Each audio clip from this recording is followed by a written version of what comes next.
February 18th, 1902, 4 a.m., Battle Creek, Michigan. The air is a jagged, frozen blade, cutting through the heavy wool coats of the night staff at the Western Health Reform Institute. Outside, a deep blanket of snow muffles the world, turning the Michigan landscape into a silent, white tomb. Inside the massive timber structure known locally as the SAN, 400 patients are submerged in the deep, heavy sleep of the convalescent, a sleep bought by days of hydrotherapy and a strictly bland vegetarian diet. The silence does not break with a bang. It begins with a smell. A faint, acrid ribbon of smoke curls through the basement corridors, snaking past the heavy iron pipes of the heating system. Then, the screech of the fire alarm tears through the pre-dawn quiet. Within seconds, the basement of the main building is a roaring furnace. The fire, fueled by the very wooden bones of the structure, finds the elevator shafts and ventilation ducts, using them as chimneys to pull the inferno upward. Imagine you are there, standing in the biting cold as the sand begins to scream. Nurses, trained with military precision, swing into action. 350 staff members move through the smoke-choked hallways, guiding the rich, the famous, and the infirm toward the fire escapes. Among them is Will Keith Kellogg, the younger brother of the institution's flamboyant director. While his brother, the world-renowned Dr. John Harvey Kellogg, is away on business, the burden of the crisis falls on Will's shoulders. He directs the evacuation with a cold, efficient desperation, ensuring that nearly every soul, including the elderly and the bedridden, is pulled from the hungry maw of the flames. By 7 a.m., the sunrise reveals a scene of absolute devastation. The 5-story hospital building and the main sanitarium structure are nothing but charred skeletons glowing orange against the white snow. The loss is calculated in the millions, but the human cost is miraculously low. Only one elderly man, confused by the smoke, wandered back into the flames and was lost. When Dr. John Harvey Kellogg returns to the smoldering ruins of his empire, he does not weep. Instead, he begins to sketch. On a train ride shortly after the disaster, he pulls out a piece of paper and draws a vision of a new sanitarium, one built not of wood, but of stone and steel, 6 stories high, in the style of the Italian Renaissance. It would be a grand-scale monument to his own ego, a towers of health that would dominate the Battle Creek skyline for a century. But beneath the ashes of the old SAN, another fire is smoldering, one that has been burning for 40 years. It is the fire of a sibling rivalry so toxic that it will eventually tear a family apart and change the American breakfast table forever.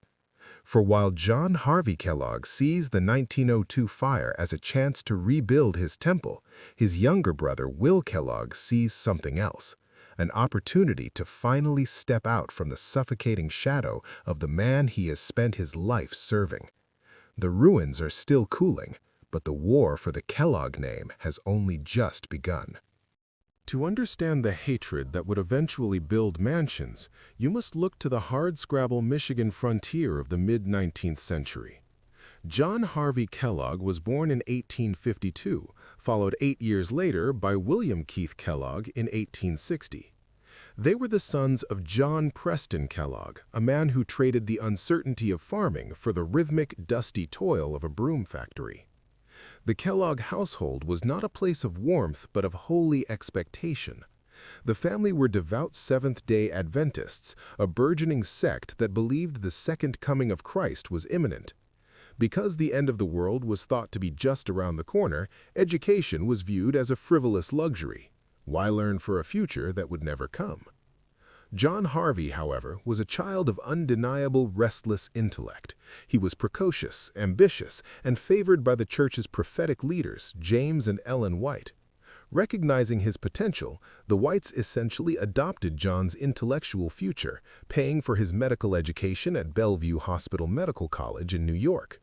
John returned to Battle Creek as a man of science and God, a young kid of 24 who was handed the keys to the church's struggling medical institute. Will Keith was not so lucky. While John was mastering the art of surgery and the intricacies of the human colon, Will was left behind in the broom factory. In the eyes of the family, and especially in the eyes of his older brother, Will was viewed as having low intelligence. He was the family's lackey, a boy who dropped out of school after the 6th grade because he felt he had no future beyond the bristles and the wire. The physical and psychological abuse Will suffered at John's hands was foundational. John would use his younger brother's back as a foot warmer during the bitter Michigan winters.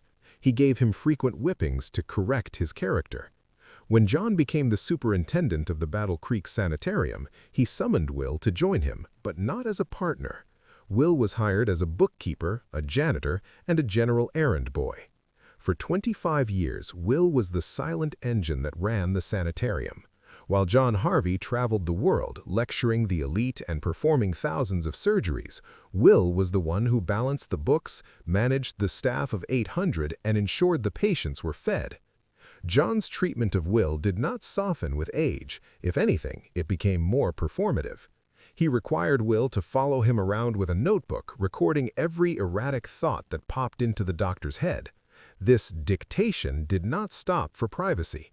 Will was famously forced to stand outside or even inside the bathroom, taking notes while his brother was on the commode.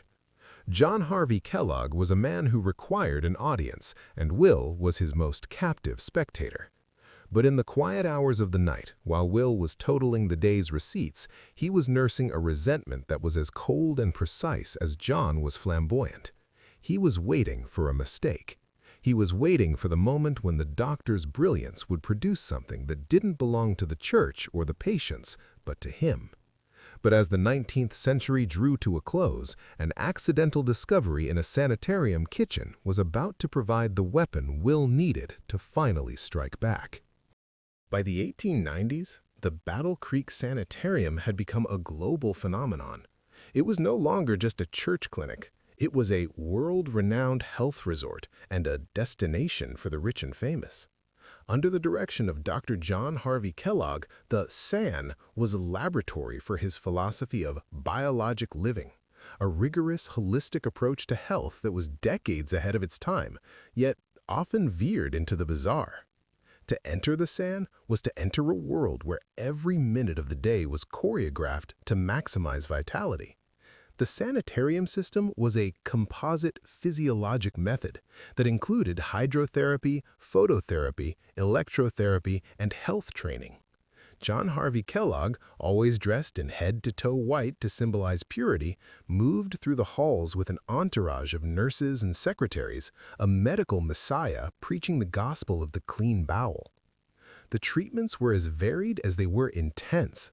Kellogg was obsessed with the importance of light, constructing the world's first electric light bath, a precursor to the modern sauna, which he displayed at the 1893 World's Fair. He believed that the incandescent bulb could do more than light a room. It could penetrate the skin and heal the soul. But the true heart of the SAN was the basement, where the hydrotherapy department operated with the efficiency of a factory. 2 3-story buildings were devoted entirely to water treatments. Patients were subjected to douches, sitz baths, cold mitten frictions, and salt glows. Most notorious, however, were the enemas. Kellogg was a firm believer that intestinal toxemia was the root of all human illness. He frequently ordered enemas of up to 15 quarts of water to flush the system, often followed by a pint of yogurt, half of it eaten, the other half administered rectally, to restore the flora. The food at the SAN was equally revolutionary and equally bland. Kellogg believed that meat was a lessened physical strength and a harbor for bacteria, and that spicy foods incited the passions and led to moral decay. To provide protein without the heat of meat, Kellogg and Will experimented relentlessly in the experimental kitchen. They invented products that would change the world, even if they were originally intended only for the sick. Peanut butter. Kellogg patented the process of making it from steamed nuts. Protose and nuttose, meat substitutes made from nuts and wheat that were designed to look, smell, and taste like flesh, without the sin. Granola, a twice-baked crumbled biscuit based on the granula of James Caleb Jackson. The SAN attracted the era's titans. Henry Ford, Mary Todd Lincoln, Sojourner Truth, and Amelia Earhart all walked its halls, seeking lost health through the SAN's idiosyncratic regimens. They listened to the doctor's lectures on the biologic life and practiced physical culture in the great gymnasium. But behind the scenes, the SAN was also a place of crushing labor. While the doctor reaped the glory, Will was the one ensuring that the 800 to 1,000 employees were paid on a top salary of just $3 a day. He was the one who managed the 400-guest rooming house and the treatment rooms capable of handling 1,000 patients. He saw the money flowing in from the wealthy elite and realized that the health foods they were serving in the dining room, the bland, crunchy biscuits and the grain coffee substitutes, could be more than just medicine. They could be a commodity. If only he could find a way to make them taste like something a normal person would actually want to eat. The brothers were locked in a stalemate of vision, and the pressure was building. The year was 1894. The location, the cramped, steaming basement kitchen of the Battle Creek Sanitarium. The brothers were in the middle of a frustrating experiment, trying to create a more digestible form of bread for their patients. They were using boiled wheat, which they would then run through a set of metal rollers to create thin sheets of dough. The process was tedious.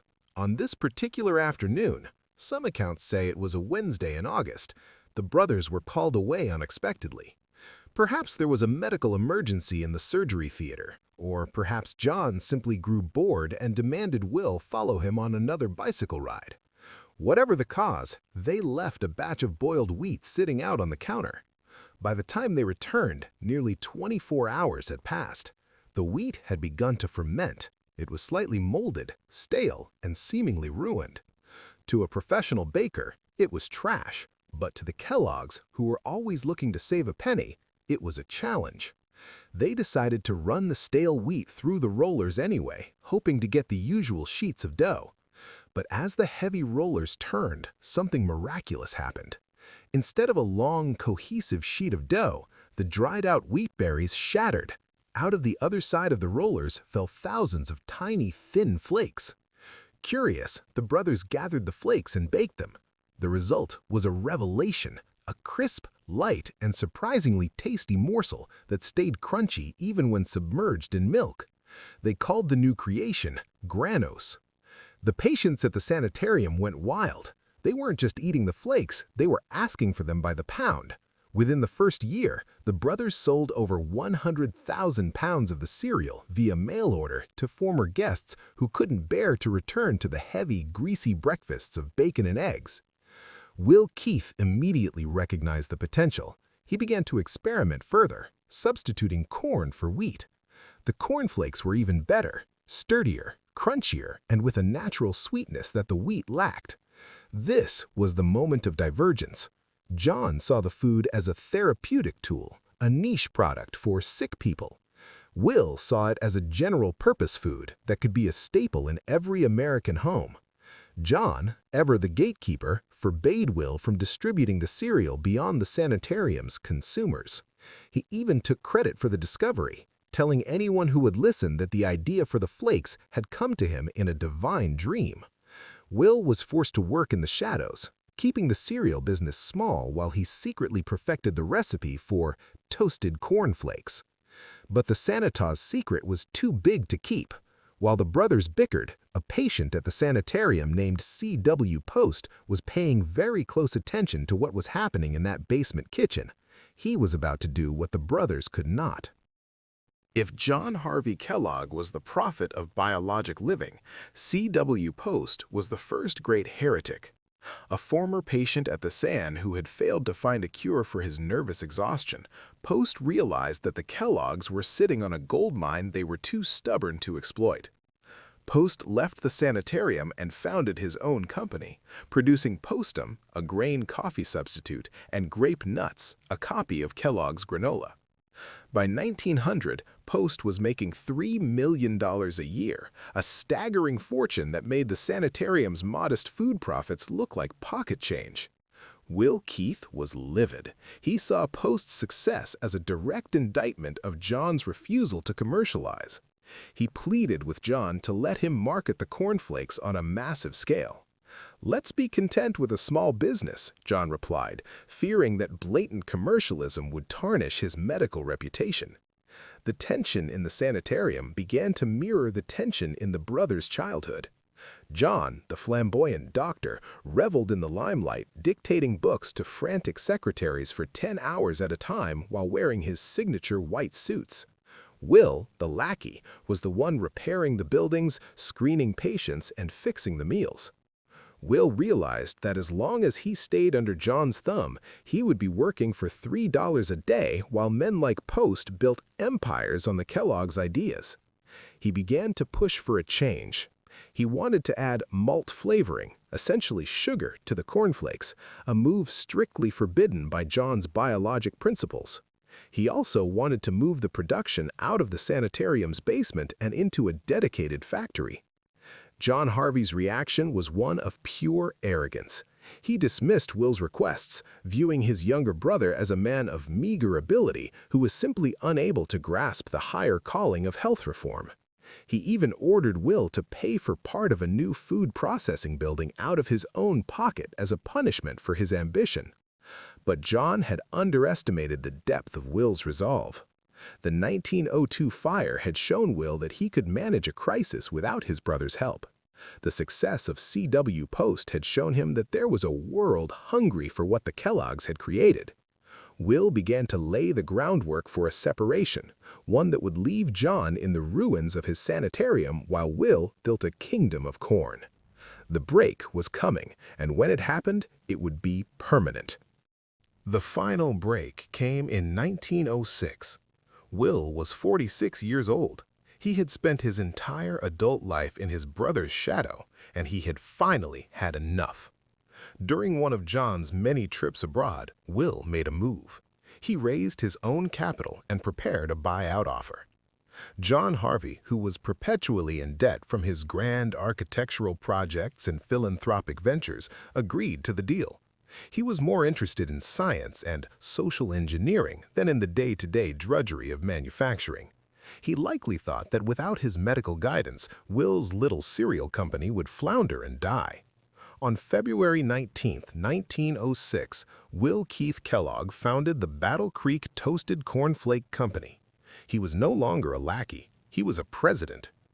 He poured every cent of his savings into the venture, betting everything on the belief that America wanted a breakfast that tasted like something more than sawdust. Will's first masterstroke was a marketing tactic that would define the brand for a century. He knew that the market was already flooded with over 40 different cereal companies, many of them flake imitators. To distinguish his product, he decided to lean into the one thing he had that no one else did, the Kellogg name. But he didn't use John's name. He used his own signature, W.K. Kellogg, and printed it on every box with the promise, "None genuine without this signature." This signature was a silent act of rebellion. For decades, John had forced Will to refer to him as Dr. Kellogg. Now, Will was putting the name Kellogg on every breakfast table in America. But it was his handwriting, not the doctor's, that guaranteed the quality. Will's marketing was as aggressive as John's was conservative. He launched the famous "Wink at your grocer" campaign. Wink at your grocer and see what you get. What you got was a free sample of Kellogg's cornflakes. The campaign was so successful that sales in New York City increased by a factor of 15 almost overnight. John Harvey Kellogg watched his brother's meteoric rise with a mixture of horror and deepening jealousy. He saw his family name, the name he had made world famous through his medical genius, being used to sell what he considered to be an inferior sugar-laden product. The doctor decided that if Will was going to use the Kellogg name to build a fortune, John would use it to take that fortune back. The war for the name had begun. By 1908, the ceasefire between the brothers was over. John Harvey Kellogg, regretting his decision to sell the rights to the cornflake, decided to get back into the commercial cereal game. He created his own food company and began selling a version of the very cereal Will was producing, using the same Kellogg name and similar packaging. Will was stunned. He had spent years as a lackey to protect John's reputation, and now John was trying to trail his products on the reputation Will had built with his own sweat and marketing genius. Will asked a judge for an injunction in 1910, arguing that John's inferior health foods would confuse consumers and damage the Kellogg's brand. The brothers reached a temporary settlement out of court, but it was merely a pause in the hostilities. The cereal war escalated in 1916 when John marketed a sterilized brand cereal.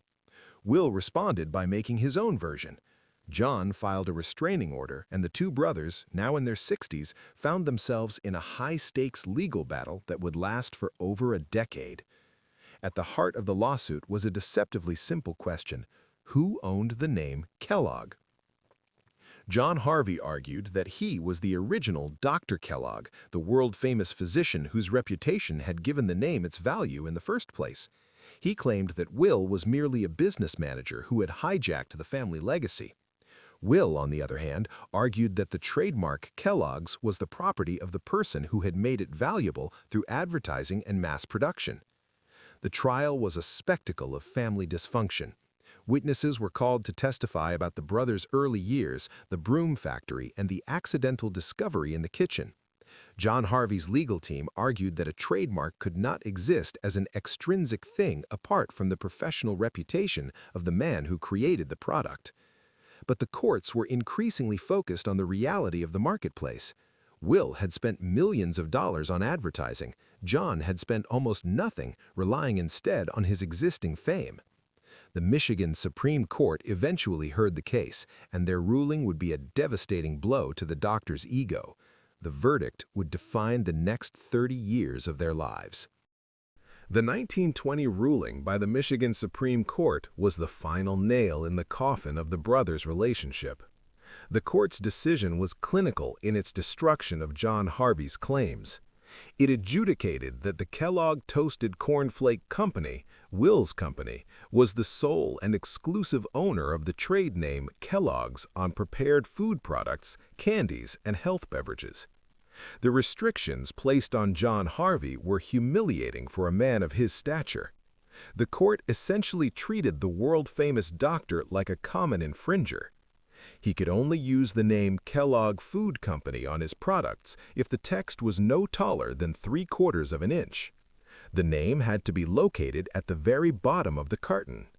The word Kellogg could be no more conspicuous than any other word in the company name.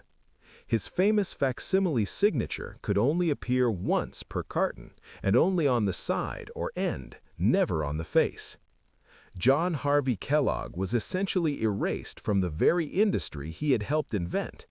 He was a man who performed 22,000 surgeries and wrote 50 books, but he could no longer put his own signature on a box of his own invention.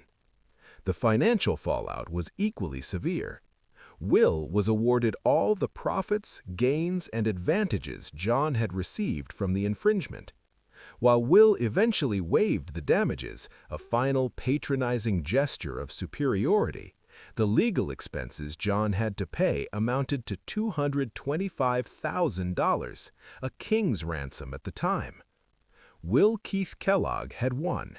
He had legally stripped his brother of the right to use his own last name on a box of cereal, but the victory brought no peace. Will became increasingly bitter, passive-aggressive, and paranoid. He had spent his life fighting to be seen as John's equal, only to find that the doctor would never truly acknowledge him.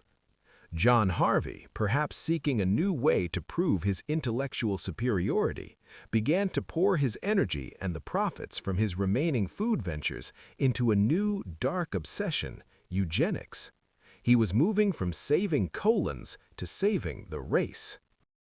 As John Harvey Kellogg moved into his 70s and 80s, his obsession with biologic living took on a more sinister dimension. He had always believed in racial hygiene, but in 1914, he founded the Race Betterment Foundation in Battle Creek. The foundation was not a side project. It was a central pillar of his later life. Kellogg was terrified of what he called race degeneracy, a perceived decline in the quality of the human race caused by poor diet, tobacco, alcohol, and bad heredity. He used the foundation to host national conferences on race betterment, inviting over 400 delegates to discuss the acceleration of all that the New World had accomplished. Kellogg's vision for race betterment included the eugenics registry, a system to encourage individuals to choose marriage partners based on heredity to ensure racial purity. Fitter Families campaigns, a series of competitions held at state fairs where families were judged like livestock on their health and genetic pedigrees. Segregation. Kellogg advocated for the separation of those he deemed degenerate and supported stricter laws to maintain standards of racial hygiene. It is a dark irony that the man who invented cornflakes to promote a sinless life was also a vocal proponent of social Darwinism. He believed that by controlling the diet and the breeding of the American people, he could create a perfect society. His foundation controlled the Battle Creek Food Company, using its profits to fund conferences and even Battle Creek College. John Harvey Kellogg left his entire estate to the foundation when he died, ensuring that his eugenics programs would continue, though the foundation eventually collapsed in the 1960s after trustees were indicted for squandering the funds. While John was focusing on the purity of the race, Will was focusing on the architecture of his own triumph. He had built a company that fed millions. Now he would build a home that would announce his arrival as the undisputed king of Battle Creek. It was time for Eagle Heights. In 1925, Will Keith Kellogg began the construction of his ultimate sanctuary, Eagle Heights. Located on the shores of Gull Lake, a few miles from the smoke and bustle of the cereal factories, Eagle Heights was a 32nd-degree statement of wealth and power. The estate was a marvel of Tudor Revival architecture, but it was also a fortress. Having seen the sanitarium and his first factory burn to the ground, Will instructed his architects to build the house entirely of steel and concrete to make it fireproof. Even the heavy metal roof tiles were designed to withstand a catastrophe. The house was a psychological map of Will Keith Kellogg. The power of 7. Will was the 7th son of a 7th son, and he was obsessed with the number 7 as a symbol of luck and destiny. He commanded that the number be integrated into the architecture. 7 panels in the front door, 7 bay windows in the living room, and 7 beams in the vaulted ceilings. The organ. In the grand living room, Will installed a massive Skinner pipe organ. His second wife, Dr. Carrie Staines, famously bartered for the instrument in exchange for taking the smaller of the 2 master bedrooms. The recreation. The estate included a carriage house for 7 automobiles, a greenhouse, an authentic Dutch windmill, and a boathouse for his powerboats. Will called Eagle Heights a place of respite, but it was also a place where he could finally be the host, the patron, and the master. He invited his employees to use the estate for recreation, a gesture of philanthropy that stood in stark contrast to the way John had treated his own staff. While Will was living in the opulence of Gull Lake, John Harvey was living in a massive home in Battle Creek known simply as The Residence. But John's home was not a place of quiet luxury. He and his wife Ella, who never consummated their marriage, fostered 42 children and legally adopted 8 of them. The brothers lived in the same city, shared the same name, and occupied the same industry, but they were separated by a chasm of hatred that even the grandest mansions could not fill. If they had to meet for business, Will insisted on having a third party in the room to act as a witness and a buffer. The SAN was failing, but the cereal empire was only getting started. The 1930s brought the end of the Gilded Age of Battle Creek. The Great Depression was a slow-motion disaster for the Battle Creek Sanitarium. The wealthy patients who had once filled the towers could no longer afford the expensive treatments. By 1933, the sanitarium was forced into receivership. In 1942, the final blow fell. The U.S. Army, needing a massive medical facility for the casualties of World War II, purchased the main sanitarium building for $2,341,000. They renamed it the Percy Jones General Hospital. The towers that John had built as a monument to biologic living were stripped of their luxury and converted into a 1,500-bed military hospital specialized in amputations, neurosurgery, and the fitting of artificial limbs. It was dedicated on February 22, 1943, named after Colonel Percy L. Jones, a pioneering Army surgeon. For a decade, the building that was once a temple of vegetarianism and light baths became the largest military medical installation in the world. Even Will's mansion, Eagle Heights, was drafted into the war effort. In 1944, the summer house on Gull Lake became a rehabilitation center for Percy Jones General Hospital. The very architecture of the brothers' success was repurposed to serve the industrial scale of global conflict. Even John Harvey Kellogg did not surrender. He moved his operations across the street and opened a new sanitarium, but the world had moved on. He continued to perform surgeries and write books until his death in 1943 at the age of 91. He died in the midst of a world at war, still believing that the answer to humanity's problems lay in the colon. But he had one final message for the brother he had spent 40 years fighting. In December 1943, as John Harvey Kellogg lay on his deathbed, the decades of arrogance and ego finally seemed to crack. He sat up and penned a 7-page letter to his younger brother, Will. In the letter, John made a full confession. "I earnestly desire to make amends for any wrong or injustice of any sort I have done to you," he wrote. He apologized for the bullying, the bicycle rides, the notebook, and the years of legal warfare. It was a total capitulation, a final attempt at reconciliation from a man who had spent his life refusing to admit he was wrong. He handed the letter to his secretary to be mailed. But the secretary, a woman who had served John for years and had witnessed the brothers' bitter war firsthand, made a decision. She looked at the letter and decided that her employer had demeaned himself. She felt the letter made the great Dr. Kellogg look weak. She never sent it. She tucked the letter into a drawer where it sat for years while the brothers' silence stretched into eternity. John Harvey Kellogg died on December 14, 1943, believing he had reached out to his brother. Will Keith Kellogg lived another 8 years, never knowing that John had apologized. It wasn't until Will himself was on his own deathbed in 1951 that the secretary finally came forward and revealed the existence of the letter. When the blind, dying Will was told of his brother's change of heart, he sat up in bed and cried out, "My goodness, why didn't someone tell me before this?" He died shortly after, on October 6, 1951. The two brothers, who spent their lives in a war over a name, were finally reunited in death. They are buried side by side in the Oak Hill Cemetery in Battle Creek. Their graves are marked with simple stones, but the landscape around them is dominated by the massive towers of the sanitarium and the sprawling factories of the cereal empire, monuments to a rivalry that built a city and defined the American morning, all fueled by a century of cornflakes and hatred. The name Kellogg is now a household word, synonymous with health and simplicity.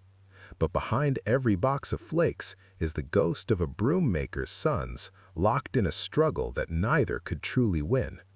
The San is a federal building, the mansion is a research center, and the silence between them remains the loudest sound in Battle Creek.